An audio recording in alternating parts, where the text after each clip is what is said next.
महाभारत का महाकाव्य एक ऐसा ग्रंथ है जो अनेक पात्रों, घटनाओं और संदेशों से भरा हुआ है। इनमें से एक प्रमुख पात्र है दुर्योधन, जो कौरवों का सबसे बड़ा पुत्र था। दुर्योधन एक जटिल और विरोधाभासी व्यक्तित्व वाला व्यक्ति था। दुर्योधन का असली नाम सुवर्ण था, लेकिन कालांतर में उसे दुर्योधन के नाम से पुकारा जाने लगा, जिसका अर्थ है दुष्ट योद्धा।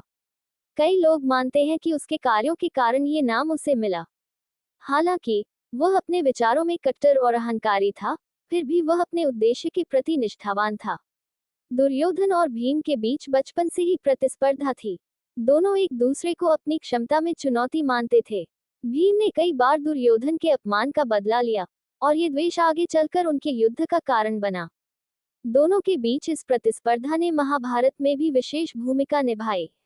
श्री कृष्ण ने दुर्योधन को कई अवसरों पर समझाने की कोशिश की थी कि पांडवों के साथ संधि कर लें, परंतु दुर्योधन ने इसे अपना अपमान समझा और युद्ध का मार्ग चुना। वह कृष्ण की महत्ता को समझने में असफल रहा, जो उसके पतन का एक कारण भी बना। दुर्योधन का मानना था कि वह हस्तिनापुर का असली हकदार है, क्योंकि वह धृतराष्ट्र का बड़ा पुत्र था।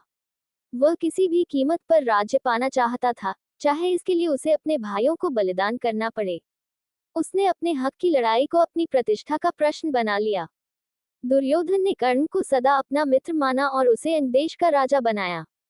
कर्ण की सामाजिक स्थिति के बावजूद दुर्योधन ने उसे अपनाया और अपने मित्रता को निभाया।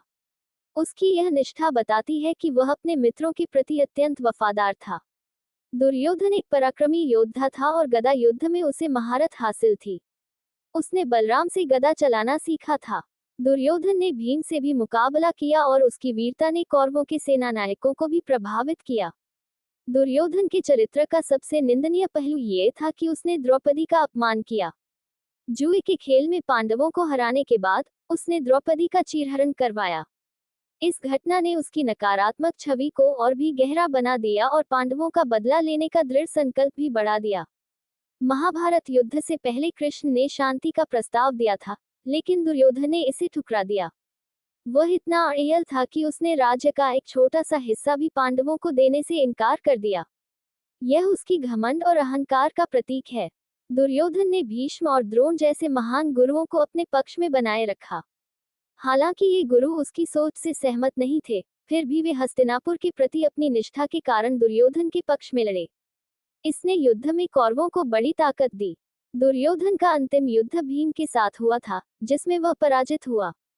भीम ने गदा से उसकी जांघ तोड़ी, जिससे उसकी मृत्यु हुई। उसकी मृत्यु के बाद ही युद्ध का अंत हुआ। उसके अंतिम क्षणों में भी उसने अपने अहंकार और अपने सिद्धांतों को नहीं छोड़ा। दुर्योधन का चरित्र हमें बताता है कि हर व्यक्ति में गुण और दोष दोनों होते हैं। उसका अहंकार, घमंड और अधिकार का मोह ही उसकी विनाशकारी यात्रा का कारण बना। महाभारत के इस पात्र के माध्यम से यह संदेश मिलता है कि हमें अपने विचारों और कार्यों में संयम और विवेक बनाए रखना चाहिए।